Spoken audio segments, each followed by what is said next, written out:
¿Por qué deberías de leer Nacidos de la Bruma? El Imperio Final. En este video te platicaré qué es lo que puedes esperar de este libro y por qué considero que deberías de leerlo. Esta saga, Nacidos de la Bruma, escrita por Brandon Sanderson, está dividida en 4 eras. Esta primera era está conformada de 3 libros, lo que la hace una trilogía. Actualmente solo hay 2 eras publicadas y el autor está trabajando en la tercera. El Imperio Final nos presenta un mundo donde el villano tiene el control absoluto. La historia sigue a un grupo de ladrones que harán todo lo necesario para sobrevivir. Si te gustan las historias de rebelión con personajes que evolucionan, giros inesperados y un sistema de magia completamente original, el Imperio Final es para ti. Lo primero de lo que les quiero hablar es de la construcción del mundo. La construcción del mundo en el Imperio Final es uno de sus puntos más fuertes. Sanderson crea un mundo sombrío y opresivo que se siente vivo y detallado desde el primer momento. Es un lugar donde llueve ceniza constantemente, las plantas son marrones en lugar de verdes y la niebla cubre la tierra por las noches, escondiendo peligros desconocidos. Todo esto contribuye a una atmósfera siniestra y única que influye en la vida cotidiana de las personas. Lo que me gusta de este mundo es cómo la sociedad está dividida en 2 clases principales. Primero tenemos a la nobleza, quienes tienen privilegios y están al servicio del antagonista, el Lord Legislador. Del otro lado tenemos a los Ska, la clase baja que vive en la esclavitud y miseria. Son obligados a trabajar sin esperanza de una vida mejor y en muchos casos son tratados casi como animales, ya que los nobles en su ignorancia los consideran de una especie inferior. Este sistema social refuerza el dominio del antagonista y hace que la lucha por la rebelión se sienta real y justificada. La construcción del mundo no solo es impresionante por su detalle, sino que también es funcional para la historia.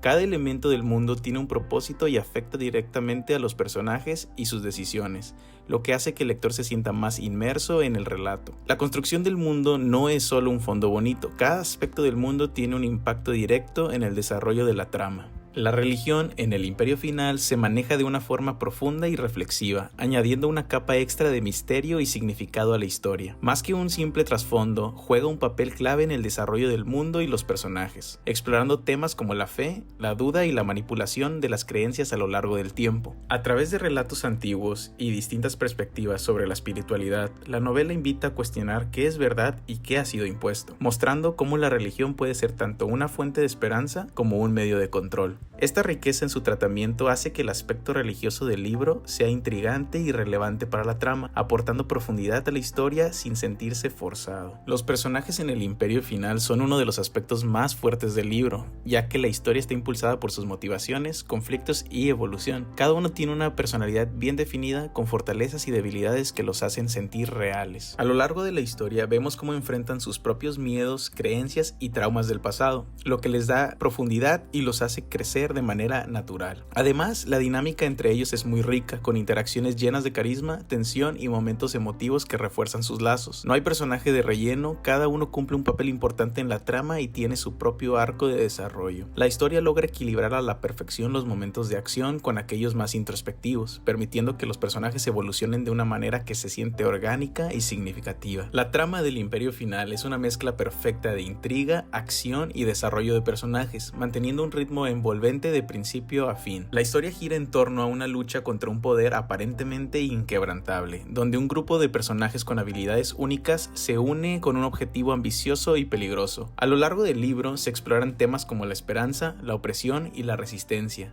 mientras los protagonistas se enfrentan desafíos tanto externos como internos. La narrativa está llena de giros inesperados, momentos de tensión y escenas impactantes que mantienen al lector en constante expectativa. Lo mejor de la trama es cómo cada pieza se siente cuidadosamente planeada, con revelaciones que hacen que todo cobre sentido de manera sorprendente. Es una historia que no solo entretiene, sino que también deja reflexiones profundas sobre el poder, la libertad y lo que significa desafiar lo imposible. El sistema de magia en el Imperio Final, conocido como alomancia, es uno de los más originales y bien estructurados dentro de la fantasía. Se basa en el consumo de distintos metales, cada uno otorgando una habilidad específica, lo que da lugar a un sistema con reglas claras y bien definidas. Esta magia no es solo un poder poder arbitrario, sino que tiene limitaciones y estrategias, lo que hace que su uso en combate sea dinámico e inteligente. Además, la alomancia se integra perfectamente en la historia y en la construcción del mundo, influyendo en la sociedad, la jerarquía de poder y la forma en la que los personajes interactúan con su entorno. Gracias a la claridad con la que Sanderson explica su funcionamiento, cada enfrentamiento se siente emocionante y lógico, evitando soluciones sacadas de la nada. Esta combinación de creatividad, estrategia y coherencia es lo que hace que el sistema de magia sea tan memorable y satisfactorio de explorar. En conclusión, El Imperio Final es una novela que lo tiene todo: un mundo fascinante, un sistema de magia innovador, personajes memorables y una trama llena de emoción y sorpresas. Desde el primer capítulo, la historia te atrapa con su ambientación única y su sensación constante de peligro y esperanza. La manera en que Sanderson desarrolla cada elemento hace que el libro sea una experiencia inmersiva y difícil de soltar. Si buscas una historia con construcción de mundo profundo, escenas de acción estratégicas, personajes que evolucionan y una trama que te mantendrá enganchado hasta la última página, yo opino que este libro puede ser para ti. En mi opinión, le doy un 4.3 de 5. Es increíblemente bueno, emotivo y fácil de leer. Sin duda, una historia que recordarás mucho después de haberla leído. Te prometo, no te arrepentirás de entrar en este mundo de Sanderson llamado el Cosmere.